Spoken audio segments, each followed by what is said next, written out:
Hello and welcome to Elvenhome, and to this episode, which is pretty much concentrates on the applying of gutters and downpipes to the terraced houses and how I go about fitting those together.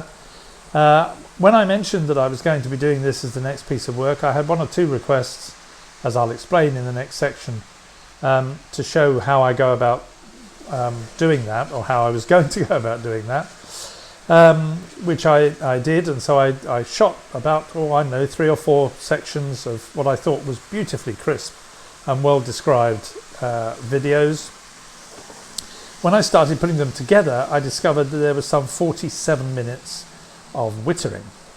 What I've done therefore is to edit them quite severely, and I think what I've been able to do is condense down from 47 minutes of me burbling on into something that you may find quite useful.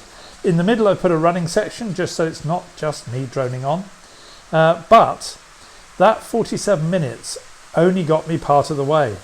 So this is going to be a 2-part attempt at doing this. The second bit is already being filmed, not as we speak, because obviously I'm speaking to you, and that will be available in a fortnight's time. But I'm learning to speak more crisply, rather than shooting another 40 or 50 minutes worth, which needs pretty severe editing. So on with the work on putting the gutters and downpipes onto the buildings, and I'll speak to you again before we finish at the end.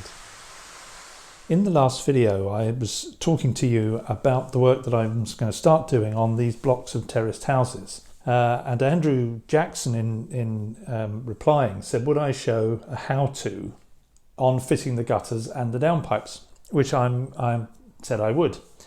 I had intended to use the first block that I was going to do, which I'll show you in just a moment. This is what the houses look like at the moment. I think if we go in, they are at the moment all separate. They have no gutters and no downpipes. As I said, I've started on the block next to it, which now has its gutters and downpipes, and indeed quite a lot of other things done to the buildings. If I move over, you'll see, if I do this carefully, that this now is one block. And actually one of the advantages of that is that there's much more weight in that one block. So once that sits down on the layout, it won't move. And it's got the gutters and downpipes fitted around the perimeter.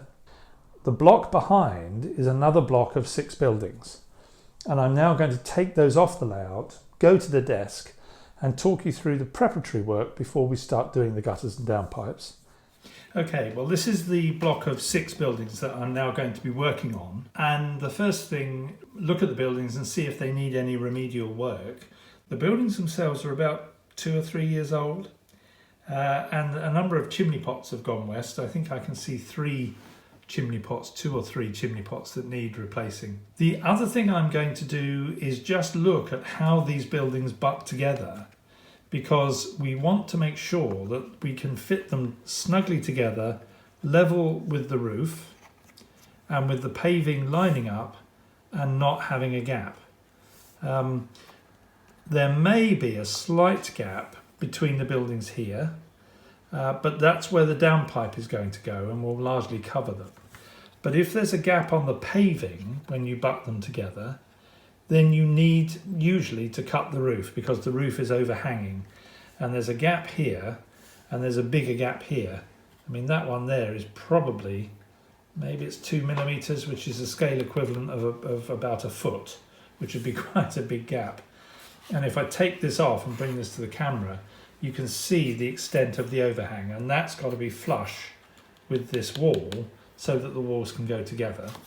And similarly here, there's a much smaller but a still distinct lip, which I've got to find some way of taking off without ripping the roof off. The other thing I'm going to do is to get rid of all the white edges on this model. I just don't know why I didn't do it when I was building them, because it's much easier to do it one by one than as a wholesale lot, which I've got to do now. It makes a huge difference. It's inevitable, because of the way the card kits work, that you're going to get these white edges. But when you get rid of them, as you probably wouldn't have noticed it on the full block, but it does make a big difference. Now, for those of you that have never done that on Metcalf kits. I mean, Metcalf says just use a very watery watercolour. I think he even says child's poster paints or a very cheap watercolour set from a pound shop. And he's quite right about that. I happen to have, from my wife's extensive stock of art materials, liberated a rather nice load of watercolours, which do the job. So what I'm going to do is just show you how I go about doing that for one building. Okay, well, I've moved everything out of the way now. I thought that was easier actually than speeding the film up, and I've got my paints ready to roll. And so all I'm going to do, it's watercolour paint, so it's a very straightforward stuff. This is white, believe it or not. It is white, I promise you. Which we'll put in there. Make it a bit more white. There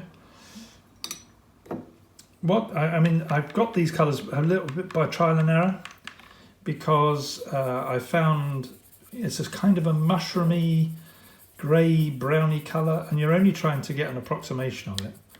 So that's given me Payne's Grey and white. And then I think this is burnt sienna, which will go in here a bit more. Just to start to give me an approximation. And then a bit more water, so it's very watery.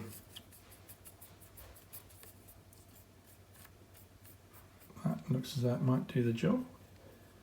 And all we're trying to do is just take the white edge off. We're not trying to fully paint it in. This is quite hard to do around the thing and keep it in focus. But it's just going into the edge and getting rid of the white edge that's there. Talking, thinking and painting is quite complex, I have to tell you. And then you can wipe it off with your finger. And you see that edge has gone. And it's not fully gone. You can see a bit of white, but if you compare that to the white edge there, and suddenly that building, you know, it just improves it. So all we're doing all the time is just getting rid of glaring white edges.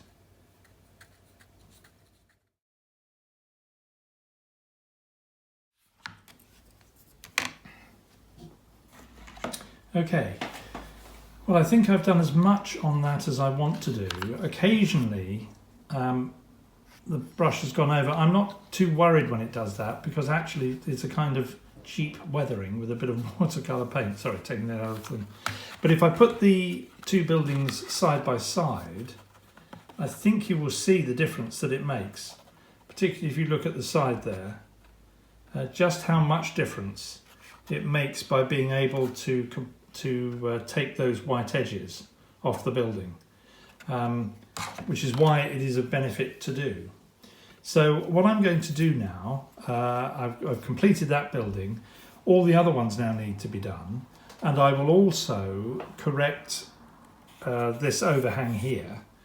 And the next section, when I come back, we should have all the buildings with all their white edges got rid of.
Right, well I'm back now, having done all my painting. It hasn't taken me very long, I'm not sure, probably about 30 minutes, not much more than that, to slowly paint all those white corners out of the way, and it does make a huge difference. I've also cut off the overhangs on the roofs so that now all matches and sits together and butts up as we want it to do for when we come to stick them all together. Now when I did the first block, the first thing I did was stick them all together, and as I said, that gives you actually a big block to maneuver around. It also presents a particular problem at the back of the houses, which I'll show you in just a moment. I should at this point say also that I've managed to remember to plug the microphone in and not just wear it as a piece of jewellery. So I'm sorry about the boominess of the sound in the previous section. I was wearing the microphone, but it wasn't doing anything. On with the back. We will eventually have to stick all these together, and the guttering for the front is fairly straightforward. It's a single long piece that goes in here with downpipes coming down, one piece that goes in there with a single downpipe. The back is rather more complicated. If I turn 3 buildings around, let's just move those out of the way and turn these around so that we keep them in the light.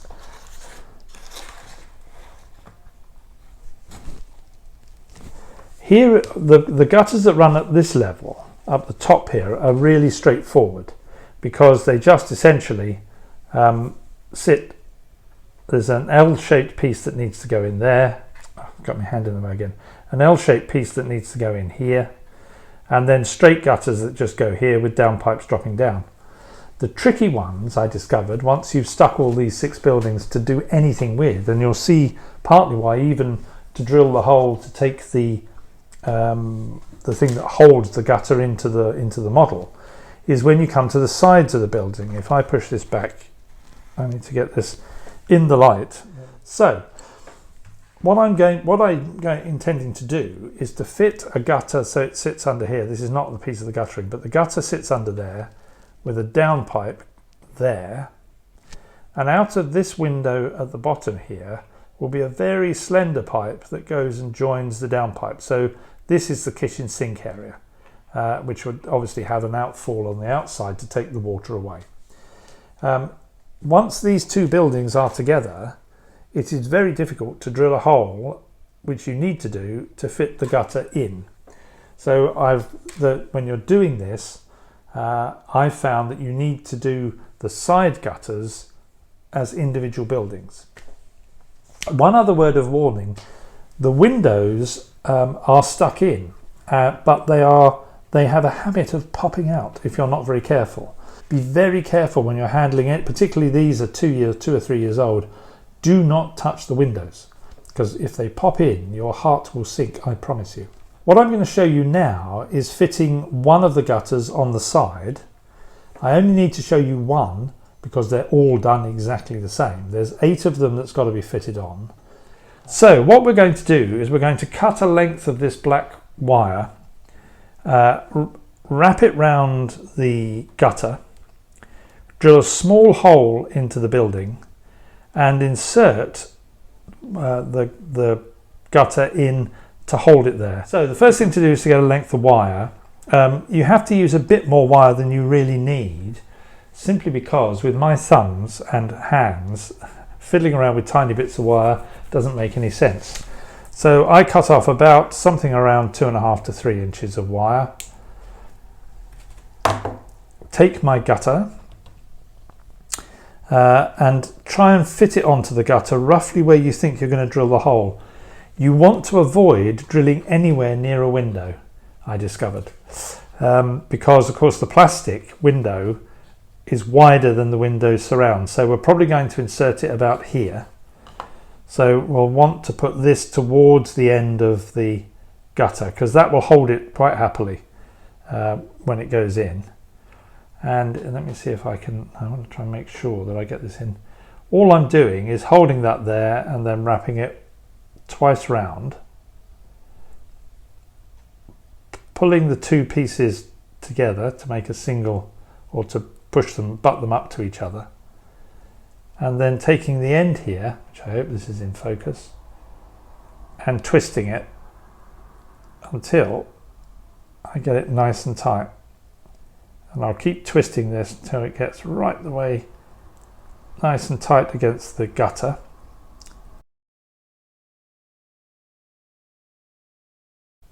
Now as you see, this has now gone quite long. I don't need it anywhere near as long as that because it's only going to go into the building. So I snip it so I've got about probably 5 millimeters. And that now gives me the bracket essentially that's going to hold the gutter in place once I stick it in. I use my Dremel to drill these holes. I did try and use a pin vise, but I found with some buildings, depending where you're drilling, because there's nothing much in the way of resistance behind these are not brick walls, of course, the cards started to give way as you were trying to get enough purchase to get the drill to work. Using the Dremel, it's going so fast it just nips in and out without really putting much pressure on the card at all. If you don't have a Dremel, then you'll have to use a pin vise, but you'll want to judge as you're putting it in, as you're using that, how much pressure you're putting on the card. At this point, I'll kill the sound because when I put this on, it'll make you feel as though you're in a dentist's surgery, and I don't want to give you that memory. So just excuse me a moment while I drill my first hole.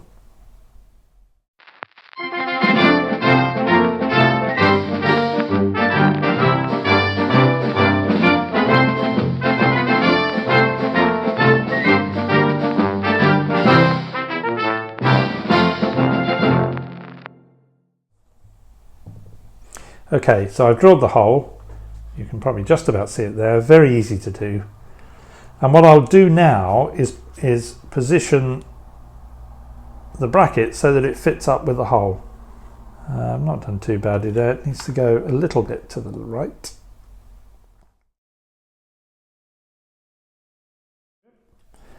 And pop that in the hole. Oops. There you go. If you, as this has done, it scrapes the paint off. At the end, I will go round and touch up any points that have come out. And there we have our gutter fitted. That can now be fixed with a little bit of, now I'm using rocket card glue because it fixes very quickly, but using the fine applicator on the rocket card glue, a little bit of glue in there, and it is only a little bit because it's quite strong rocket card glue, and we'll leave that just to set. The next thing that I have to do is to fit the downpipe. Now I have some pre-cut bits of downpipe, and this is where we'll have to adjust. Let me put that down so you can see. This is where I will adjust it to fit accurately. Yeah, that's a little bit long. A few dots of glue on here. You really don't need much rocket card glue because it's quite powerful stuff. And that downpipe goes into place. So the gutter's in, the downpipe is in, and the only thing for me to do now, which I'm not, is to cut a very small section of this, which is very fine. If I bring it into, you can see how fine that is.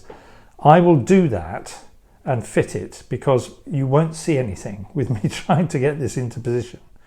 Okay, I've fitted that piece. The glue's just drying. It will dry pretty much clear, so you won't really see that. And you'll see that this gutter has gone in, and that is so much easier than trying to do it on a block of 6 buildings stuck together, I have to say. So what I've got to do now is go and finish doing the other 7 sides that need to be done for the 4 buildings that have this side gutter. And once I've done that, I'll come back and show you how I fit them all together and start fitting the bigger gutters which run along the main parts of the building.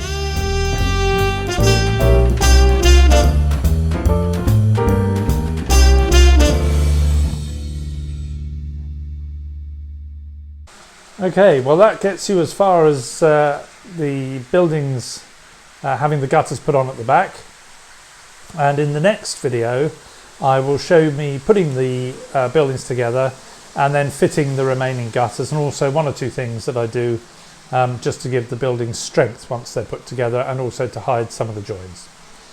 So I hope you've enjoyed that, hope it's been useful. Thank you to all of my new subscribers. I'm very grateful to you all, and thank you to all of those of you who've continued to subscribe.